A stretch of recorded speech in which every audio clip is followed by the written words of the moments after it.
दोस्तों, माँ ही वो शक्ति है जिसने इस सृष्टि की रचना की है। माँ ने ही हमें जन्म दिया है।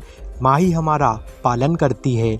माँ के अनगिनत और अद्भुत रूपों के बारे में आपने सुना ही होगा, जो वास्तव में अत्यंत रहस्यमयी और सुंदर हैं।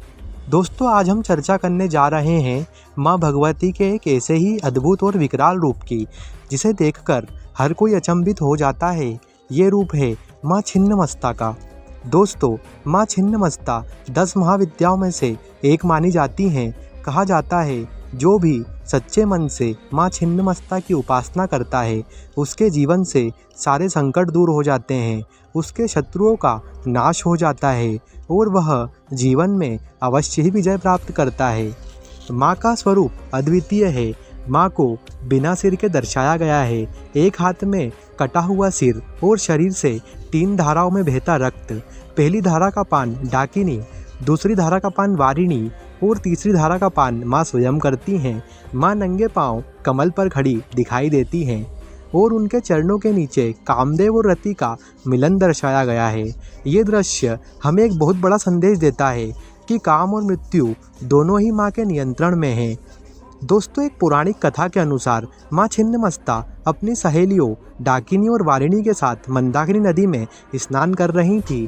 तभी उनकी सहेलियों ने कहा कि माँ, हमें बहुत भूख लगी है, कृपया भोजन दीजिए। माँ ने धैर्य रखने को कहा, लेकिन वे नहीं मानी। तब माँ ने अपना सिर ही काट दिया और उसमें से 3 रक्त धाराएं निकली। एक धारा डाकिनी ने पी, दूसरी धारा वारिणी ने और तीसरी स्वयं माँ छिन्नमस्ता ने। माँ की ये लीला हमें सिखाती है कि जीवन में धैर्य और समर्पण कितना आवश्यक है। माँ छिन्नमस्ता का रूप हमें यह संदेश देता है कि हमें कभी भी भोग वासनाओं के पीछे नहीं भागना चाहिए। माँ छिन्नमस्ता को तंत्र साधना की देवी कहा गया है। उनके इस रूप में गूढ़ रहस्य छिपा है, जिसे हर कोई समझ नहीं पाता। लेकिन जो भी माँ का स्मरण सच्चे मन से करता है और सच्चे मन से उनका पूजन करता है, तो माँ अपने भक्तों पर सदा प्रेम बरसाती रहती है। और दोस्तों, अगर आपको माँ छिन्नमस्ता की रहस्यमय कथा अच्छी लगी हो तो वीडियो को लाइक करें और ऐसी ही अद्भुत और रोचक जानकारियों के लिए हमारे चैनल को सब्सक्राइब ज़रूर करें। जय माता दी। हम मिलते हैं आपसे ऐसी ही अगली जानकारी के साथ में। जय।